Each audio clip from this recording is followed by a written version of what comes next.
But at the same time यहाँ पे कुछ ऐसे एग्जिस्टिंग बिजनेसेस भी है जहाँ पे एक एलिमेंट ऑफ वैल्यूएशन कंफर्ट हो along with growth triggers. So let's look at these businesses as illustrations. Technology और आईटी मेरे दो फेवरेट सेक्टर्स रहे हैं कई सालों से, बट 2022 में यहाँ पे एक डीप करेक्शन देखा गया है. हालांकि हर करेक्शन का मतलब अपॉर्चुनिटी नहीं होता, बट हमें एज इन्वेस्टर्स यहाँ पे सेक्टोरल इंडिकेटर्स तो एक बार डेफिनेटली एनालाइज करने चाहिए. तो यही एग्जैक्टली हम डिस्कस करेंगे ये वाले वीडियो में with case studies of 3 businesses from the tech industry currently at reasonable valuations too. तो चलिए अब डिस्कशन स्टार्ट करते हैं by hitting the like button. Before we directly jump on to the stocks, एक बार सेक्टोरल लेवल पे perception gauge करना बहुत ही इंपॉर्टेंट हो जाता है न्यूट्रली ये देखने के लिए कि जो हम सेक्टर एनालाइज कर रहे हैं वो वेल प्लेस्ड है या नहीं. तो सबसे पहले अगर मैं यहाँ पे टेक्नोलॉजी के इंडेक्स की बात करूँ और पिछले एक साल में नैस्डैक की मूवमेंट देखूँ तो 16 से 17% की एक डीप करेक्शन देखी गई है. अब हो सकता है आपको ये मूवमेंट शायद उतनी एबनॉर्मल ना लगे. Volatility is part and parcel of stock markets और कुछ सालों में ऐसी एक डीप करेक्शन तो देखी जाती है. But on deeper observation you will find कि डिस्पाइट पिछले एक महीने में 9% के पुल बैक के बाद भी टेक्निकल चार्ट्स पे यहाँ पे नैस्डैक एक बेरिश पैटर्न ही बना रहा है जो क्लियरली हमें दिखता है ये लोअर टॉप से. इनफैक्ट स्टेजिंग एनालिसिस में भी बार बार ये अपने 30 वीक एक्सपोनेंशियल मूविंग एवरेज पे ये रेजिस्टेंस ही ले रहा है और करंटली ये उसके नीचे है. ऑब्वियसली ये चार्ट्स चेंज होते रहते हैं depending on when you see the video. तो उसी नोट पे प्लीज नोट ये वीडियो या एनालिसिस किसी भी तरह का रिकमेंडेशन नहीं है, ये सिर्फ और सिर्फ एजुकेशनल पर्पस के लिए है. Please consult your financial advisor before any investment decisions. While on one hand हमने ये एस्टैब्लिश कर लिया कि नैस्डैक इंडेक्स तो डेफिनेटली स्ट्रगल कर रहा है, but at the same time यहाँ पे इंडिया का local index which is represented by Nifty IT या सीएनएक्स आईटी ये कैसे परफॉर्म कर रहा है ये भी तो गेज करना इंपॉर्टेंट है. नैस्डैक की तरह ही 30 week moving average CNX IT के लिए भी डिफेंड करना इंपॉर्टेंट हो जाता है. Sustain closing below this moving average can be a sign of bigger correction coming ahead. So following are the findings here. Technically sectoral level पे indexes अभी भी ट्रिकी है. While no doubt India is better placed, but अभी भी यहाँ पे एक high element of uncertainty है. IT measures have definitely posted good set of numbers, but giant जैसे कि टीसीएस इनके हेडकाउंट में एक रिडक्शन देखा गया है. आईटी सेक्टर में एम्प्लॉय का हेडकाउंट एक लीड इंडिकेटर है शॉर्ट टर्म में डिमांड का. तो अगर ये पैरामीटर पे हमें रिडक्शन देखने मिलता है तो यहाँ पे इसका ये मतलब हो सकता है कि ऑर्गेनाइजेशंस एक शॉर्ट टर्म में तो कॉशियस है कि अभी उतना हेडकाउंट नहीं बढ़ाते, आगे जैसे डिमांड आएगी हम हायर कर लेंगे. But at the same time ऐसे पेसिमिस्टिक एनवायरनमेंट में कॉन्ट्रा बेट्स भी मिल सकते हैं. Contrarian investing can be rewarding but at the same time immensely risky too. And before we declare any business और सेक्टर एज कॉन्ट्रेरियन ये भी तो एसेस करना जरूरी है कि आने वाले टाइम में कौन कौन से ऐसे फैक्टर्स यहाँ पे इनकी डिमांड को ड्राइव कर सकते हैं from medium to long term perspective. First medium term growth driver है यहाँ पे डिमांड की विजिबिलिटी का. कोविड के बाद बिजनेस करने का तरीका सेम नहीं रहा, एटलीस्ट टेक्नोलॉजी फ्रंट पे. छोटे से छोटा बिजनेस हो बिना अंडरलाइंग टेक प्लेटफॉर्म के वो अधूरा फील होता है. तो फिर भी यहाँ पे we are talking about $multi-million organizations competing with each other through digital transformation initiatives. Simple भाषा में टेक नहीं तो सर्वाइवल नहीं. Second, IT sector in India has inherently strong businesses. अगर आप यहाँ पे बस एक डिपस्टिक सर्वे करो ना तो you will find businesses with strong balance sheet, free cash flows, growth drivers. ये मोर और लेस आपको most of the businesses IT sector में इंडिया में देखने मिलेंगे.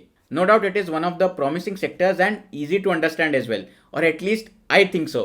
बट येस, यहाँ पे एज इन्वेस्टर्स कॉन्ट्रेरियन इन्वेस्टिंग में ये भी एसेस करना इंपॉर्टेंट हो जाता है कि जो स्टॉक्स या बिजनेसेस आप अक्वायर कर रहे हो उसके लिए आप ओवरपे ना करें.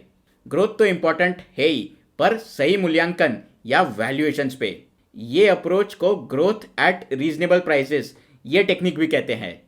तो अगर आप टेक सेक्टर में देखो ना तो अभी भी मोस्ट ऑफ द बिजनेसेस एक प्रीमियम मल्टीपल्स पे ट्रेड हो रहे हैं.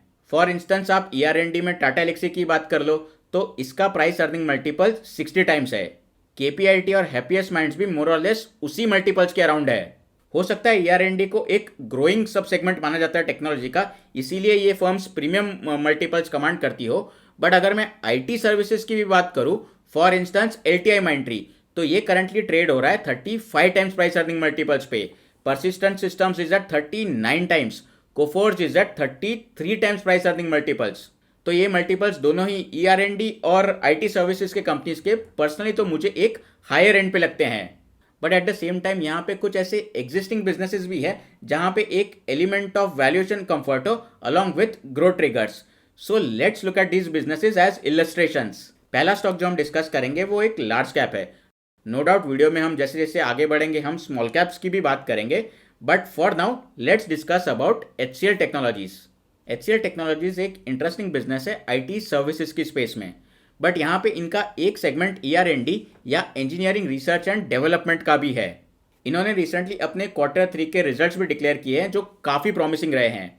ऑलमोस्ट 20% की ईयर ऑन ईयर रेवेन्यू में ग्रोथ देखी गई है फ्रॉम 22,000 करोड़ टू 26,000 करोड़.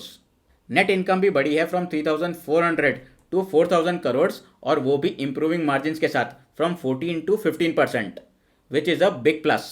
इनके $10 मिलियन वाले क्लाइंट की काउंट भी बढ़ रही है from 10 to 17 currently, and this has improved over last few years. बड़े क्लाइंट लोगोस का ऑनबोर्ड आना अपने आप में ही IT सर्विसेज फर्म्स के लिए एक बहुत बड़ा एंडोर्समेंट है उनकी कैपेबिलिटीज का.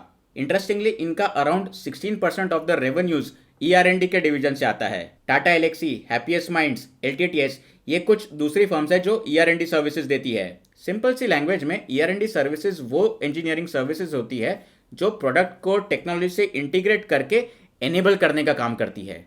लेट अस अज्यूम आगे आने वाले कैलकुलेशन में कि रेवेन्यू टर्म्स में ये ग्रोथ लगभग 18 टू 20% आएगी. तो अब अगर मैं इनका peg ratio which is nothing but price earning upon growth निकालूँ, which is 20 times price earning of HCL upon 20% assume growth in FY23, तो इनका पेग रेशियो लगभग 1 to 1.25 टाइम्स निकल के आएगा, making it reasonably valued. Plus यहाँ पे एक डिविडेंड इन्वेस्टिंग का एंगल भी है. 2022 में कंपनी ने अप्रॉक्सीमेटली 48 रुपीज़ का डिविडेंड भी डिक्लेयर किया है on current prices, making it dividend yield of 4.28%. But please note dividends guaranteed नहीं होते, ये सिर्फ हमारा एक रेफरेंस पॉइंट है यहाँ पे एनालिसिस के लिए. बहुत ही लिमिटेड ऑप्शन है स्टॉक मार्केट में जो ग्रोथ और डिविडेंड इन्वेस्टिंग ये दोनों को बैलेंस करते हैं. क्योंकि अगर आप ऑब्जर्व करो ना, डिविडेंड और ग्रोथ इन्वेस्टिंग ये दो कॉन्ट्राडिक्टरी आइडियाज है. अगर आप इन्वेस्टर्स को बहुत ज़्यादा और बहुत फ्रीक्वेंटली डिविडेंड देते हो तो कहीं ना कहीं ये इंडिकेट करता है कि आपको वो पैसे की ज़रूरत नहीं है या आपके बिजनेस में वापस पैसा डाल के ग्रोथ या री इन्वेस्टमेंट की अपॉर्चुनिटीज़ लिमिटेड है. But on the other hand अगर आपको ग्रोथ चेस करनी है और उसके लिए कैपिटल चाहिए तो आप इन्वेस्टर्स को डिविडेंड नहीं दे पाओगे. HCL technologies so far is able to manage both the aspects in balance manner. पर यहाँ पे एक एलिमेंट है रिस्क का और वो है डिमांड के फ्रंट पे.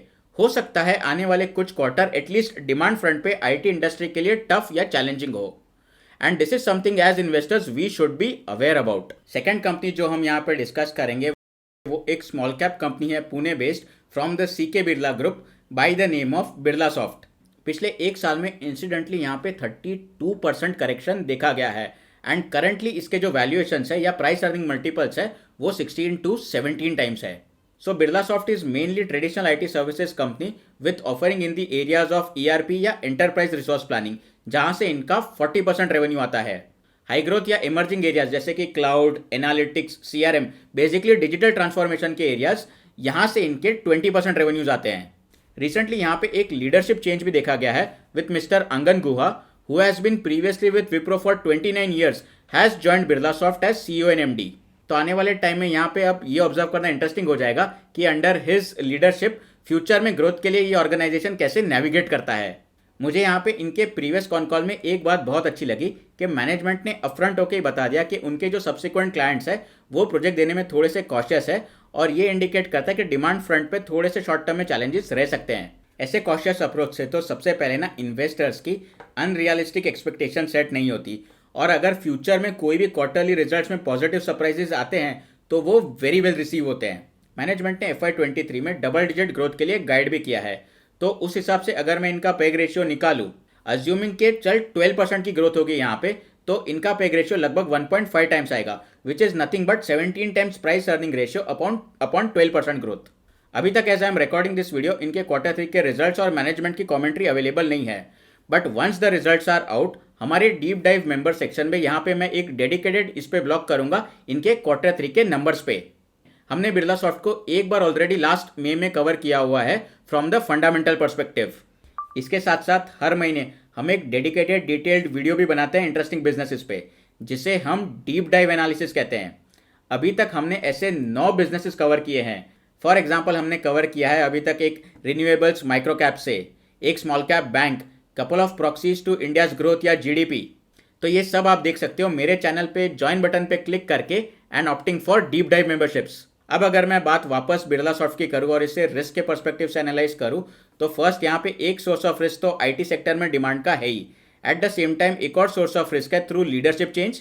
बट टेक्निकल चार्ट्स पे भी अगर मैं देखूँ ना, तो यहाँ पे सेंटीमेंट एक बेरिश इंडिकेशन ही दे रहा है। वेरी रिसेंटली इसने 2 बार अपना 30 वीक ईएमए टेस्ट करके ब्रेक करने की कोशिश की, बट फेल हुआ है। करंटली ये उसके नीचे ही है और डाउनवर्ड ट्रेंड भी दिखा रहा है। तो ऐसे केसेस में ना टेक्निकल एनालिसिस बहुत काम आता है कि मान लो बिजनेस फंडामेंटली कितना ही अच्छा हो, बट टेक्निकली आप ऐसे जोन में यहाँ पे स्टक ना हो जाओ। नो डाउट यहाँ पे मैं टेक्निकल्स रेगुलरली देखता रहता हूँ, बट करंटली मैं यहाँ पे वेट एंड वॉच मोड पे हूँ। प्लीज नोट, ये टेक्निकल पर्सपेक्टिव और चार्ट्स कभी भी चेंज हो सकते हैं depending on when you see this video. तीसरा बिजनेस जिस पे हम बात करने वाले हैं वो ER&D स्पेस है। नो डाउट ये पूरे सेगमेंट में वैल्यूएशंस हाई है, बट ये स्टॉक जिसकी हम चर्चा करने वाले हैं currently 18 times price earning multiple पे है by the name of Cyient. इनके 50% of the revenues north America की ज्योग्राफी से आते हैं, तो नो डाउट अपने आप एक स्ट्रॉन्ग डॉलर का हेज क्रिएट हो जाता है। But at the same time USA के जो मैक्रो इकोनॉमिक फैक्टर्स है जैसे कि इन्फ्लेशन, डिमांड एनवायरनमेंट, अनएम्प्लॉयमेंट, ये सब भी हो सकता है शॉर्ट टर्म में इसे इम्पैक्ट करे।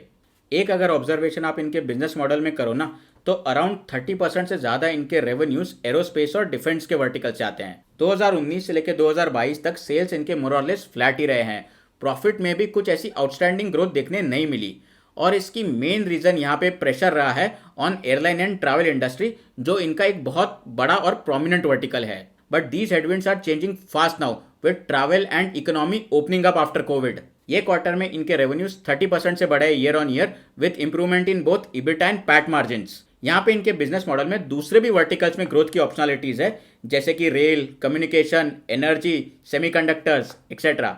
मैनेजमेंट ने यहाँ पे 15% की ग्रोथ गाइडेंस दी है इन कांस्टेंट करेंसी टर्म्स, तो आगे कैलकुलेशंस में अज्यूम करते कि रुपी टर्म्स में ये 17-18% आती है। और इसी अजम्पशन से अगर मैं इनका पेग रेशियो कैलकुलेट करूं which is 18 times price earning multiple upon 18% future growth, तो वो 1 टाइम्स आएगा। इनफैक्ट इनका मीडियन प्राइस अर्निंग मल्टीपल भी अप्रॉक्सीमेटली 17 टाइम्स के अराउंड है। टेक्निकली अगर मैं देखूं as I am recording this, तो करंटली ये अपने 30 वीक एक्सपोनेंशियल मूविंग एवरेज के ऊपर है, keeping it in bullish territory. अगर मैं यहाँ पे रिस्क के पर्सपेक्टिव से बात करूँ, तो सबसे पहला सोर्स ऑफ रिस्क आता है क्लाइंट की ER&D सर्विसेज के डिमांड का। यूएसए में स्लोडाउन के चलते प्रोजेक्ट डिले हो सकते हैं विच माइट और पॉसिबली इंपैक्ट देम। प्लस हो सकता है कि फॉर सम रीजन ये एक वैल्यू ट्रैप निकले।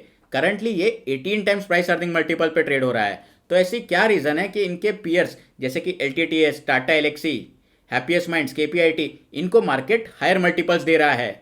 बट नॉनदलेस ये एक इंटरेस्टिंग बिजनेस है to keep studying along with 10 other businesses in infrastructure sector जो मैंने डिस्कस किए हैं ये वाली वीडियो में, that can stand to benefit in 2023। तो ये एक वीडियो है जो आपको डेफिनेटली चेकआउट करना चाहिए।